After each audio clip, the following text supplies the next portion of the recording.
Welcome to Tangier pigeon point. আজকে কবুতর এবং কবুতরের ফ্লাইং সব দেখাবো, সো কন্টিনিউ করুন। এগুলো হচ্ছে আমার একটা প্রিয় পেয়ার, সারানপুরি হাই ফ্লায়ারের।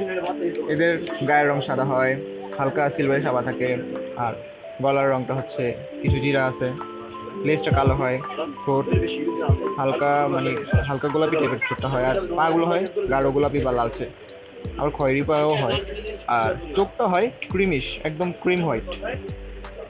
বডিটা মাঝারি শেপের হয়, চিকন লম্বা, দেখতে খুব একটা স্পেশাল, একটা সুইট একটা কম। এই যে এখন এদেরকে ছাড়লাম, ছাড়ার পরে এখন বাড়ির উপরে উঠতেছে।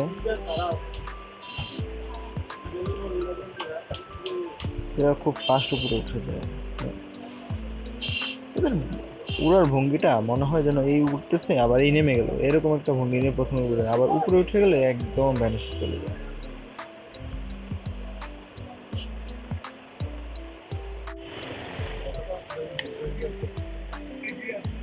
এই যে একদম উপরে উঠে গেছে, করে একদম সকালবেলা মেঘ ছিল, এখন একটু মেঘলা আকাশ, সব মেঘে ভরে গেছে।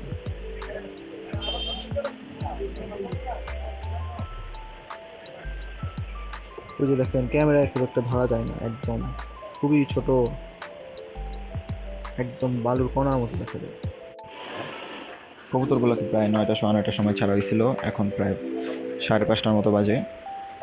লং টাইম কবুতরগুলো উঠছে। কবুতরগুলো ক্ষণে ক্ষণে যে মেঘের মধ্যে ঢুকে যায়, আসলে এই সিনারিওটা আসলে কবুতর প্রেমী যারা আছে তাদের কাছে অনেক মনোমুগ্ধকর। আসলে তারা এই জিনিসগুলা খুবই এনজয় করে, যেমন আমি। আপনারাও যারা কবুতর উড়ান অবশ্যই কমেন্টে জানাবেন যে এই মোমেন্টগুলো আপনারা কি এনজয় করেন কি করেন না, এই মোমেন্টগুলো আপনাদের কেমন লাগে। একদম মেঘের মধ্যে ঢুকে যায়, জোস একটা ফিলিংস। এই অনুভূতি বলেও কাউকে বোঝানো সম্ভব না।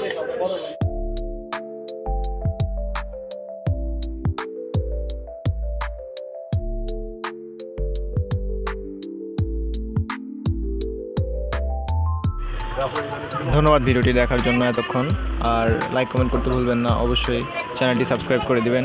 ধন্যবাদ।